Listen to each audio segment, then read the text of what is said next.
सियासी चौसर का खेल अब आखिरी राउंड में पहुंच चुका है। आखिरी दांव चलने की आखिरी समय सीमा भी 30 मिनट बाद खत्म हो जाएगी। 76 दिन बाद आज थम जाएगा चुनावी शोर। 30 मिनट बाद थम जाएगा चुनाव का शोर। 8 राज्य 57 सीटों पर 1 जून को मतदान होना है। यूपी की 13 सीटों पर चुनाव प्रचार का शोर थमने वाला है। तो प्रचार का यह आखिरी घंटा है। अब से 30 मिनट बाद 2024 का चुनावी शोर पूरी तरीके से थम जाएगा, क्योंकि यह आखिरी चरण है।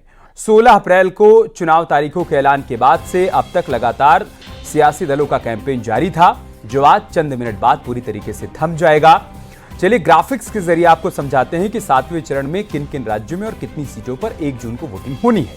7 राज्य हैं और एक केंद्र शासित प्रदेश की 57 सीटों पर चुनाव होना है, जिसमें उत्तर प्रदेश की 13 सीटें शामिल हैं, बिहार की 8 सीट शामिल है, पश्चिम बंगाल की 9 सीटें शामिल हैं, हिमाचल प्रदेश की भी 4 सीट इसमें शामिल है, झारखंड की 3 सीट, ओडिशा की 6 सीट, पंजाब की 13 सीट और चंडीगढ़ की 1 सीट पर वोट डाले जाएंगे। एक रिपोर्ट के जरिए आपको दिखाते हैं कि चुनाव का शोर थमने से पहले कैसी तैयारियां चल रही हैं आखिरी चरण के रण को लेकर।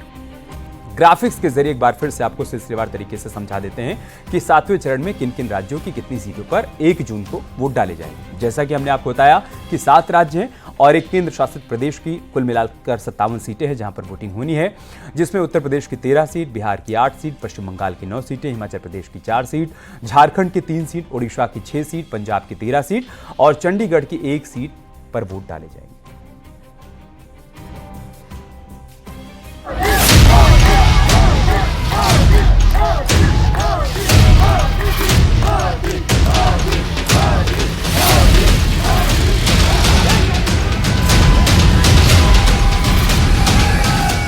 ये देश के नक्शे की वो तस्वीर है जहां आखिरी चरण के लिए 1 जून को वोट डाले जाने हैं। कुल 57 सीटें ऐसी हैं जहां आज शाम से प्रचार थम जाएगा। इन सीटों में उत्तर प्रदेश की 13 सीटों पर, पंजाब की भी 13 सीटों पर, पश्चिम बंगाल की 9 सीटों पर, बिहार की 8, ओडिशा की 6, हिमाचल प्रदेश की 4, झारखंड की 3 और केंद्रीय शासित प्रदेश चंडीगढ़ में मतदान होना है। लेकिन इन 57 सीटों में कुछ ऐसी सीटें भी हैं जिन पर पूरे देश की नजरें टिकी हैं।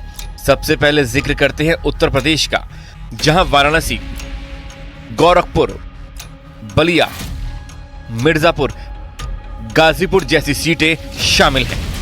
बीजेपी की तरफ से दावा किया जा रहा है कि 400 पार का जो दावा किया जा रहा है वो सच साबित होकर रहेगा। सुनिए गाजीपुर में रोड शो के दौरान केंद्रीय गृह मंत्री अमित शाह ने क्या कहा। 400 पार हो, 4 तारीख को जनता को मालूम पड़ेगा। देखिए हम उत्तर प्रदेश और देश हमारी सीटों का रिकॉर्ड तोड़ेंगे। उधर गोरखपुर जैसी हाई प्रोफाइल सिटी पर चुनाव लड़ रहे रवि किशन के समर्थन में योगी आदित्यनाथ ने भी प्रचार किया और यूपी को पूरी तरह से माफिया मुक्त कराने का वादा किया। उत्तर प्रदेश अब माफिया मुक्त लगभग हो चुका है। जो बाकी एक आध बच्चे होंगे उनको भी वे भी सफाया हो जाएगा। इनके वॉर रूम में बाल नोचे जा रहे हैं।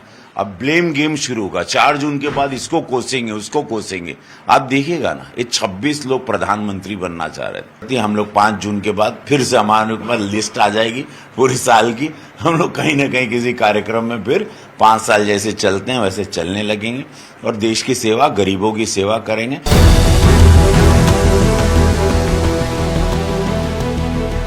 उधर वाराणसी सीट को लेकर कांग्रेस के अजय राय का कॉन्फिडेंस अलग ही लेवल पर पहुंच गया। हम तो लगातार लगे हैं ना, हमारे कार्यकर्ता देखिए, हमारे दिन रात लोग लगे हैं। हमारे इस बार जनता चुनाव लड़ रही है। जनता सबसे आगे है, जनता लड़ रही है। और वो जो लीड बढ़ाने की बात करके इस बार सबसे बड़ी लीड वो वक्त बताएगा। कह तो रहे हैं कि 14 नहीं रुके, 19 नहीं रुके, 24 में क्यों रुक रहे हो भाई बनारस में। आखिरी चरण की जंग में हिमाचल प्रदेश की हमीरपुर सीट और मंडी पर लोगों की नजरें टिकी हैं, क्योंकि हमीरपुर से बीजेपी के अनुराग ठाकुर चुनाव लड़ रहे हैं, जबकि मंडी से कंगना रनौत पहली बार चुनाव में अपनी किस्मत आजमा रही हैं। मेरा तो घर है यहाँ पे, मेरी जमीनें हैं यहाँ पे, मेरा बिजनेस है यहाँ पे, तो मैं और कहाँ जाऊंगी। Regardless of I become MP और नॉट, मैं रहूंगी तो घर में। मैं हिमाचल की हूँ। जबकि पश्चिम बंगाल में सबकी नजरें डायमंड हार्बर से चुनाव लड़ रहे अभिषेक बनर्जी पर हैं और बिहार की काराकाट सीट से भोजपुरी स्टार पवन सिंह भी निर्दलीय चुनाव लड़ रहे हैं। यानी आखिरी चरण का यह रण दिग्गजों की किस्मत का फैसला करने वाला है।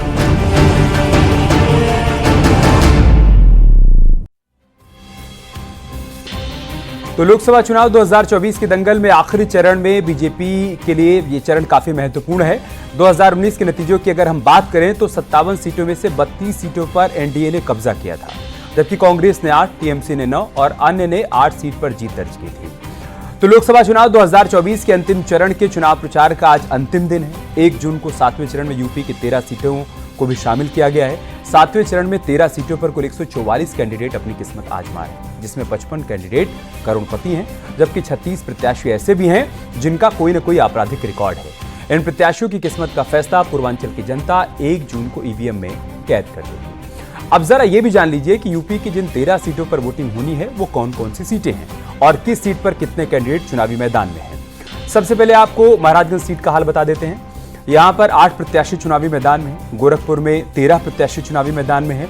इसी तरीके से अगर हम कुशीनगर की बात करें तो यहां पर 9 प्रत्याशी ताल ठोक रहे हैं। देवरिया में 7 प्रत्याशी चुनावी मैदान में हैं। बांसगांव लोकसभा सीट पर 8 प्रत्याशी हैं। घोसी में 28 प्रत्याशी हैं। सलेमपुर में 9 हैं। बलिया में 13 हैं। गाजीपुर में 10 प्रत्याशी हैं। चंदौली में भी 10 प्रत्याशी चुनावी मैदान में हैं। और देश की सबसे हॉट सीट वाराणसी में 7 उम्मीदवार अपनी किस्मत आजमा रहे हैं, जिनमें प्रधानमंत्री मोदी भी शामिल हैं। मिर्जापुर में 10 और रॉबर्ट्सगंज सीट पर 12 प्रत्याशी अपनी किस्मत आजमा रहे हैं। ये उत्तर प्रदेश की 13 सीटों का हाल हम आपको बता रहे हैं। अलग अलग सीटों से हमारे सहयोगी भी हमारे साथ जुड़ रहे हैं, जो बताएंगे कि चुनाव प्रचार के आखिरी दिन किस तरह की तस्वीर सामने आई और अब जबकि चुनाव का शोर थमने वाला है तब कैसी तस्वीरें वो देख पा रहे हैं। गोरखपुर से रामगोपाल द्विवेदी हमारे साथ जुड़ चुके हैं। वाराणसी से उपेंद्र द्विवेदी हमारे साथ जुड़ चुके हैं। मिर्जापुर से सुमित हमारे साथ हैं। चंदौली से नितिन हमारे साथ हैं। गाजीपुर से मनीष हमारे साथ जुड़ चुके हैं। महाराजगंज से आशीष शुक्ला हमारे साथ हैं। कुशीनगर से अशोक कुमार होंगे। देवरिया से उमाशंकर भट्ट होंगे। बांसगांव से रामगोपाल द्विवेदी हमारे साथ जुड़ेंगे। घोसी से अभिषेक राय, सलेमपुर से मनीष मिश्रा और बलिया से मनीष मिश्रा हमारे साथ जुड़ेंगे। रॉबर्टगंज से रंगेश सिंह हमारे साथ जुड़ेंगे। शुरुआत में उपेंद्र आपसे ही कर रहा हूं। वाराणसी जो कि एक हॉट सीट है, हर किसी की निगाह बनारस पर है और पीएम मोदी पहुंच गए हैं कन्याकुमारी ध्यान लगाने के लिए। जब पीएम मोदी वहां पर ध्यान लगाने के लिए पहुंचे हैं तो बनारस के लोगों का ध्यान किस ओर है और वोटिंग से ठीक पहले कैसी चर्चा चल रही है? आज जबकि चुनाव का शोर थम रहा है तो कैसा माहौल आप देख पा रहे हैं? बिल्कुल, देखिए 2.5 महीने से जो अमित प्रचार का शोर था वो थम गया है लोकसभा चुनाव का, और अब 1 जून को मतदाता सबकी किस्मत तय करेंगे।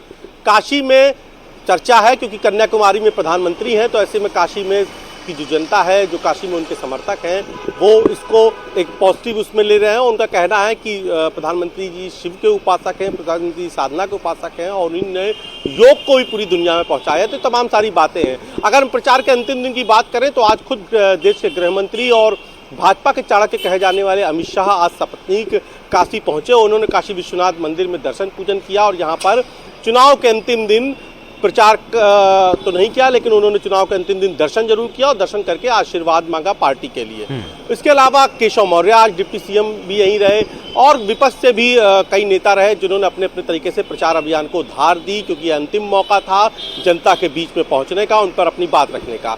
अब हम बात कर लें 1 जून की, तो प्रत्याशी यहाँ पर 7 है, लेकिन ईवीएम में सभी काशी के वोटर्स को 8 मौके मिलेंगे, चूंकि एक बटन नोटा का होता है। तो ऐसे में काशी में आपको किसी तरीके से अतिरिक्त बैलेट मशीन नहीं लगानी होगी। 7 मैं आपको रोक रहा हूँ, एक बड़ी खबर आ रही है, इसी बीच वो दर्शकों को बता देते हैं, उसके बाद मैं आऊंगा आपके पास।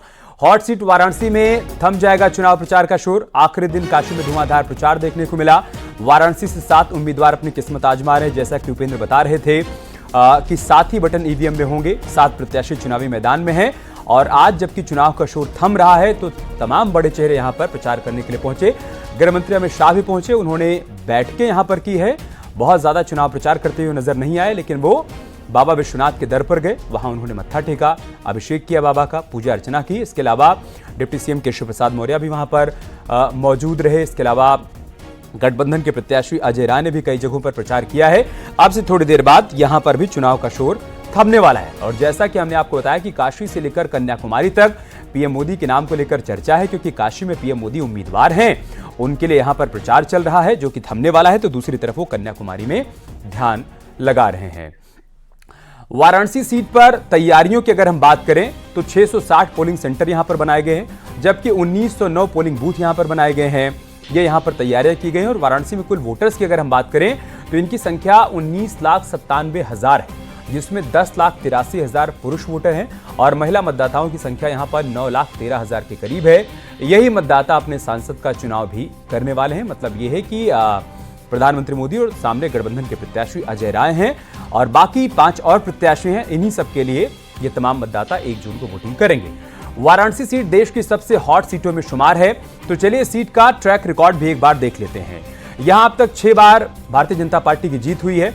2019 में प्रधानमंत्री मोदी 64% वोटों के साथ जीते थे। 2014 में मोदी 56.37% वोटों के साथ जीते थे। 2014 में मोदी के खिलाफ केजरीवाल ने चुनाव लड़ा था। वाराणसी से तीसरी बार प्रधानमंत्री मोदी चुनावी मैदान में हैं। वाराणसी में 1 जून को वोटिंग होनी है, जिसका चुनावी शोर थमने वाला है, जैसा कि हम आपको बार बार बता रहे हैं। आगे बढ़ते हैं। गोरखपुर में थोड़ी देर में चुनाव का शोर थम जाएगा। गोरखपुर में किस्मत आजमा रहे हैं कुल मिलाकर 13 प्रत्याशी। गोरखपुर में शाम 6 बजे चुनावी शोर थम जाएगा। बाकी सीटों की तरह यहां पर भी चुनाव का शोर थमने वाला है। शाम 6 बजे चुनाव का शोर यहां पर भी थम जाएगा और यह सीट भी एक वीवीआईपी सीट है, क्योंकि रवि किशन यहां पर चुनावी मैदान में है। सामने काजल निषाद हैं। रवि किशन जिन्होंने 2019 के लोकसभा चुनाव में यहां पर कमल खिलाया था, एक बार फिर से पार्टी ने उन पर भरोसा जताया है और उनको चुनावी मैदान में उतारा है। गोरखपुर सीट सीएम योगी की सीट रही है। हालांकि उनके सीएम बनने के बाद रवि किशन यहां से सांसद हैं। इस सीट पर तैयारियों की अगर हम बात करें तो यहां पर 984 पोलिंग सेंटर बनाए गए हैं, जबकि 2038 पोलिंग बूथ यहां पर बनाए गए हैं। गोरखपुर में कुल वोटर 20,82,000 के आसपास हैं, जिनमें पुरुष वोटर 11,16,000 हैं। महिला मतदाता यहां पर 9,66,000 के करीब हैं। ये हम आपको गोरखपुर का समीकरण बता रहे हैं। और ये सीट क्यों खास है, आप समझिए कि 5 बार मुख्यमंत्री योगी आदित्यनाथ यहां से सांसद रहे, लेकिन जब उन्होंने सीट छोड़ी 2018 में उपचुनाव हुआ तो बीजेपी की हार हो गई थी। 2019 में एक बार फिर से पार्टी ने सीट पर कमल खिलाया। गोरखपुर से रामगोपाल द्विवेदी हमारे साथ जुड़े हुए हैं। रामगोपाल, चुनाव प्रचार का शोर थमने वाला है, कैसी तस्वीर आखिरी दिन आपने देखी, किस तरीके से चुनाव प्रचार वहां पर आगे बढ़ा? और रवि किशन तो आज आपके साथ बातचीत करते हुए गाना वाना गाते हुए नजर आए। बिल्कुल, आज अभी कुछ देर में चुनाव प्रचार थम जाएगा और समाजवादी पार्टी के साथ साथ भारतीय जनता पार्टी ने भी अपनी पूरी ताकत झोंक दी। भारतीय जनता पार्टी की तरफ से रवि किशन जहां खुद आज एक रोड शो किए, उनके समर्थन में जो आजमगढ़ के सांसद हैं दिनेश लाल यादव, निरहुआ, आम्रपाली सहित कई भोजपुरी के कलाकारों ने उस रोड शो में शामिल हुए। साथ ही रवि किशन की पत्नी भी उस रोड शो में मौजूद रही। वहीं समाजवादी पार्टी की तरफ से काजल निषाद ने रोड शो किया। उनके साथ किरणमय नंदा जो समाजवादी पार्टी के राष्ट्रीय उपाध्यक्ष हैं वो शामिल हुए। और समाजवादी पार्टी ने आज एक आरोप भी लगाया जिला प्रशासन में कि उन्होंने कहा कि जो अनुमति थी रोड शो की वो देरी से दी गई, नहीं तो इस रोड शो में डिंपल यादव भी शामिल होते। तो आरोप प्रत्यारोप भी चालू रहा, लेकिन दोनों दलों ने अपनी पूरी ताकत झोंक दी। अब से कुछ देर में चुनाव प्रचार बंद हो जाएगा। उसके बाद जो प्रत्याशी हैं वो डोर टू डोर कैंपेन करेंगे। इस बार समाजवादी पार्टी ये कोशिश कर रही है कि 2018 में जिस तरीके से एक अप्रत्याशित रिजल्ट लेके आई थी गोरखपुर में, उसी को दोहराया जाए। वहीं भारतीय जनता पार्टी की ये कोशिश है कि 2019 में 3,01,000 वोटों से रवि किशन विजयी हुए थे, तो उस जीत की मार्जिन को और बढ़ाया जाए, क्योंकि गोरखपुर की ये जो सीट है ये परंपरागत गोरक्षनाथ पीठ की सीट है। 1989 से लेकर 2018 तक यहाँ पे पीठ का कोई ना कोई पदाधिकारी, और इसीलिए एक बार फिर से जिम्मेदारी और चुनौती है सीट पर कमल खिलाने की। मैं आऊंगा आपके पास। चंदौली सीट की बात कर लेते हैं। यहां पर भी थोड़ी देर में चुनाव प्रचार का शोर थम जाएगा। चंदौली में 17,41,000 वोटर मतदान करेंगे। चंदौली में 10 प्रत्याशी अपनी किस्मत आजमा रहे हैं और चंदौली सीट से अभी फिलहाल महेंद्र नाथ पांडे सांसद हैं। क्या है इस सीट का इतिहास भूगोल, वो आपको बता देते हैं। महेंद्र नाथ पांडे इस सीट से सांसद हैं और भारतीय जनता पार्टी के एक बार फिर से प्रत्याशी भी हैं। तैयारियों की अगर बात करें तो यहां पर 981 पोलिंग सेंटर बनाए गए हैं, जबकि 1,868 पोलिंग बूथ यहां पर बनाए गए हैं। कितने मतदाता हैं वो भी आप जान लीजिए। चंदौली के लोग अक्सर चौंकाते रहे हैं, क्योंकि यहां के मतदाता कब क्या खेल करते हैं कोई भी नहीं जान पाता। इस बार यहां पर कुल 17,41,000 वोटर वोट डालेंगे, जिनमें पुरुष वोटर 9,46,000 के करीब हैं और महिला मतदाताओं की संख्या यहां पर 7,96,000 के करीब है। चंदौली से हमारे सहयोगी नितिन हमारे साथ जुड़े हुए हैं। नितिन, वहां पर कैसी तस्वीर आप देख पा रहे हैं? चुनाव प्रचार के आखिरी दिन कैसा शोर वहां पर सुनाई दिया, क्योंकि अब वो शोर थमने वाला है। नहीं, निश्चित तौर पर जहां एक तरफ समाजवादी पार्टी के प्रत्याशी रोड शो करते नजर आए और बसपा के भी प्रत्याशी सकड़िया इलाके में देखा गया लोगों से मिलते हुए, वहीं जो भारतीय जनता पार्टी के प्रत्याशी हैं और पूर्वांचल में एक बड़ा ब्राह्मण चेहरा के रूप में उन्हें जाना जाता है महेंद्र नाथ पांडे, उनके पक्ष में देश के रक्षा मंत्री राजनाथ सिंह ने अंतिम सभा की है। उन्होंने मन से कहा है कि ये मेरी 101वीं सभा है और शायद यही वजह है कि 2 महीने की लगातार प्रचार के बाद जब मैं यहाँ पहुंचा हूं तो ये शुभ अंक के साथ ये उम्मीद जताई है कि भारतीय जनता पार्टी के पक्ष में मतदाता 1 तारीख को वोट करेंगे। हालांकि 4 तारीख को जब ईवीएम से रिजल्ट निकलेगा ये तो तभी स्पष्ट हो पाएगा, लेकिन उन्होंने मंच से एक बार राजनाथ सिंह ने हमला जरूर किया है विपक्ष के ऊपर और इमरजेंसी की याद दिलाते हुए जो कहा है कि विपक्ष बहुत स्वाभाविक है नितिन की चुनाव प्रचार के आखिरी दिन ऐसे तमाम मुद्दे उठाए जाएं जिसके जरिए माहौल अपने पक्ष में बनाया जा सके। आप बने रहे हमारे साथ। गाजीपुर सीट की बात कर लेते हैं। गाजीपुर सीट पर बहुत ही कड़ा मुकाबला देखने को मिल रहा है। यहां पर 10 प्रत्याशी अपनी किस्मत आजमा रहे हैं। गाजीपुर में मुख्तार फैक्टर का असर संभव है, ये एक बड़ी बात है क्योंकि यहां पर अफजाल अंसारी एक बार फिर से चुनावी मैदान में है, गठबंधन के प्रत्याशी हैं। तैयारियों की अगर हम बात कर लें तो 1108 पोलिंग सेंटर यहां पर बनाए गए, 2035 पोलिंग बूथ यहां पर बनाए गए हैं। गाजीपुर में कुल वोटर की अगर हम बात करें तो यहां पर उनकी संख्या 20,74,000 के करीब है, जिनमें पुरुष वोटर 10,91,000 हैं, वहीं महिला मतदाता यहां पर 9,83,000 के करीब हैं। यह है गाजीपुर की स्थिति। यहां से मनीष हमारे साथ जुड़ चुके हैं। मनीष, वहां पर कैसी तैयारियां आपको आखिरी दिन देखने को मिली है और चुनाव प्रचार का शोर जबकि थमने वाला है तो कैसे बड़े बड़े दावे और वादे किए गए, संक्षेप में वो बताइए आप। गाजीपुर लोकसभा सीट के लिए अंतिम चरण में मतदान होना है, मतदान 1 जून को होना है, लिहाजा आज शाम को 6 बजे यहां पर चुनाव प्रचार का शोर थम जाएगा। इससे पहले पिछले 10 दिनों से दोनों बड़ी पार्टियां जिन्हें कह सकते हैं भारतीय जनता पार्टी कैंडिडेट के प्रचार में लगातार कई रैलियां की। प्रधानमंत्री ने एक रैली की, साथ ही अमित शाह ने कल एक रोड शो शहर में किया था, साथ ही साथ सपा कैंडिडेट अफजाल अंसारी के समर्थन में अखिलेश यादव ने यहां पर जनसभा की। पिछले 10 दिनों से ये चुनाव प्रचार चल रहा था और आज शाम को 6 बजे चुनाव प्रचार खत्म हो जाएगा। हालांकि कैंडिडेट्स जो हैं वो डोर टू डोर कन्वेंसिंग करेंगे और मतदान के दिन सुबह तक वो घर घर जाकर लोगों से अपील करेंगे और अभी तो चुनाव प्रचार थोड़ी देर बाद थम जाएगा और यहाँ पर लड़ाई जो है मानी जा रही है अभी तक की समाजवादी पार्टी के अफजाल अंसारी और बीजेपी के प्रत्याशी पारसनाथ राय के बीच है। ठीक है मनीष, और बाकी सभी सहयोगी आप हमारे साथ बने